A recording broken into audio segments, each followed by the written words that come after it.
You guys ready to meet my daughter? Hello, my name is Sam, and I came here all the way from Denver, Colorado.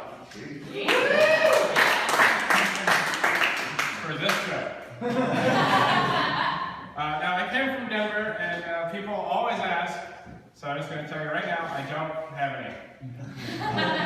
But I can get you some. Just talk to Dustin at the end of the show.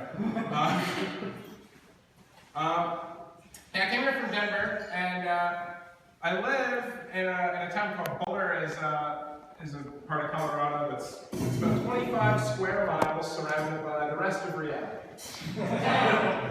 What is very fascinating to me about living in Colorado, but Boulder especially, is that it's amazing because there's just all types of people. There's just all types of white people. It's very diverse. There's like a rich diversity of rich white people, and richer white people, and really rich people dressed like poor white people. That's no, I love it though because I'm not from there. I grew up in Nevada. I'm from a reservation in Nevada, and I'm an Indian, and that's our word, by the way.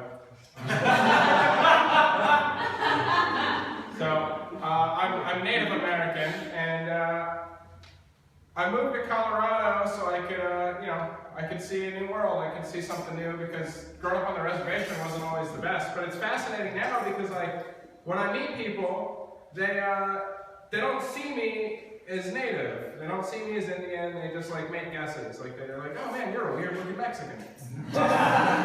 And when I was a kid, I used to get into a lot of arguments with people or a lot of fights when I was really young because I'm a white mom. So when I moved out, it was really refreshing because then instead of getting picked on by people back on the reservation for being part white, for being picked on by the people in the town for being Native, when I moved, I just got made fun of because everybody thought I was Japanese. So it was like a really refreshing change of pace. But what's fascinating to me though is that growing up on the reservation, and then I have all that inside of me, and all these experiences, but because people don't believe it, whenever they find out, this is a part of it, if I go out with a girl and she finds out about this, I always get kind of the same comment. So there's two things mainly that people say to me. One of them is, I went out with a girl a couple weeks ago, and she was like, oh my God, you're an Indian? I was like, yeah. She goes, wow, well, I'm actually part Cherokee. I was like, oh, is that so? She's like, yeah, my grandmother owned a Jeep. I'm like, oh, that's amazing. She said, do you want to know about my spirit animal? I'm like, does it do yoga? Because I bet it does. But what I always say to that, though, is I'm a white mom, so my grandmother was white. I'm actually a quarter white.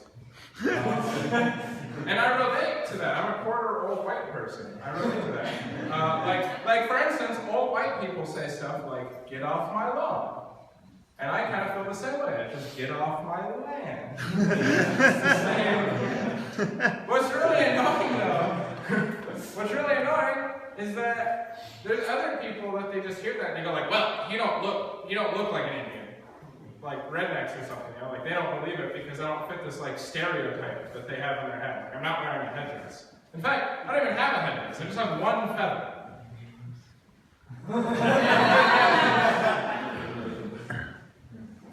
So I've been trying to think of ways to prove to people, because I care sometimes, things that are instantly recognizable about me, or any newer Native American person, so people know, so they can spot it. And the first one I thought of was I really care about my people, and I really wish that we could rebuild the population. So I've been dating a lot of white women. I just love me some white girls. And just like my dad, apparently. We're gonna have kids and they're getting made fun of for being Muslim or something. I don't know. The other one is that I have a dream catcher, and it was given to me by a woman who has a lot of crystals. And but it works. Dream catchers work. Last night I had a dream and it was this big. Huge. The last one that I thought of though, and I think think this is the most convincing, is that I don't really grow any like facial hair or body hair or anything. I'm a pretty bald sort of guy, except for like all this crap, you know? Or like Fabio thing. Well, like, I get like a little Sanchez mustache occasionally. And other than that, you know, like no chest hair, I'm pretty clean. I don't even have like a happy trail, it's just like a trail of tears.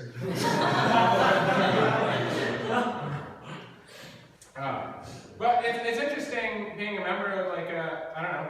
I never really thought about it when I was a kid, but I'm a member of a marginalized group, and it's come up more recently because of stuff with like Dakota Access, and then Black Lives Matter, which is kind of tied into that. And then there's like lots of gay rights stuff, and it's got me thinking a lot. I was walking down the street with a friend the other day, and this dude shouts out of a car window. He sees me and my buddy, and we're walking down the street, and he goes, "Hey, faggots!" I was like, well, that's aggressive. And the guy shouts that, and I was thinking about it, I'm talking to my friend, I'm like, that's ridiculous. Like, you know, we're just, you know, friends hanging out. We haven't done any of that since college, you know. And he's like, well, no, that guy's just homophobic, you know, he's just afraid of gay people. I was like, yeah, I don't think that homophobia is that he is afraid of gay people. Like, it's not like arachnophobia, you know? Like, and arachnophobia is very different. Like, if it was the same, it would be like, you know, you go to sleep and you're worried that you're going to wake up in the morning and find out you're a spider, you know? Like you're living your whole life as a lie. I kind of think it's more like being afraid of heights, you know? A lot of people are afraid of heights. A lot of people don't want to get in airplanes because they're afraid of heights. But it's not because they're afraid of flying through the air and being in the air.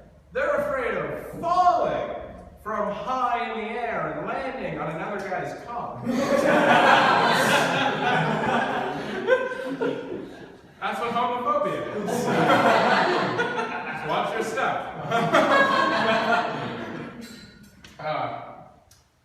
Yeah, no, I've been thinking about a lot of that though, because you know, the thing with like all this stuff, you know, homophobia, black rights, gay rights, native rights, any of that, women's rights, is people always have this argument on the other end, where they're like, you know, well, things used to be good, you know, back when we were allowed to be racist and sexist, back in the good old days, like they have this like, this idea of how things should be based on what they think they were, you know, like, I don't think things were that good, but like, I don't know, let's go back to like biblical times, you know, like people talk about the Bible a lot.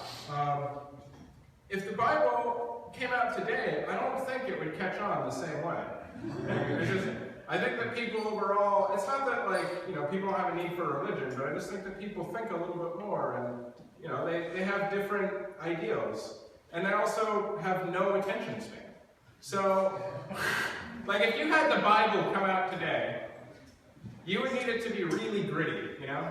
And we all like to think that it would be like The Wire, you know? But really it would be closer to like Breaking Bad, you know? Like God would be like, I'm not in the heaven creation business, I'm in the empire business, you know? And I was trying to think of like how that would go, you know? Like if I was gonna write the Bible today, it would have to be like doing West Side Story, like Shakespeare, you know? So it couldn't just be Jesus. It'd be like, you know, these two tweakers in the projects across the highway. That's the term that white people use to explain the ghetto. These two tweakers, they're shacked up, and one of them's going to give birth to crack baby Jesus. And all the other tweakers come in, and they surround them, and they see the new Lord and Savior, crack baby Jesus, and they're all waiting for the arrival of 3 kings. 3 Latin kings. And they're going to bring crack baby Jesus gifts. They're going to bring him a pair of Jordans. They're going to bring him a chrome Glock 9mm. They're going to bring him trickle-down economics. Other things to help the ghetto. And they all gather around crack baby Jesus, so sweet in his, you know, rummaged together little nursery. And just then, they all look up, and they see a light in the sky. It's the Star of Bethlehem. Shining down. It's a beautiful sight.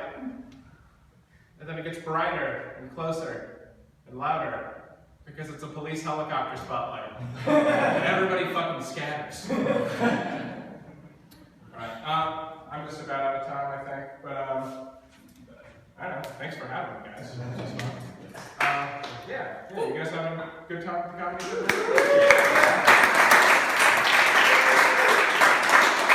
Well, then you guys are really going to enjoy this next act.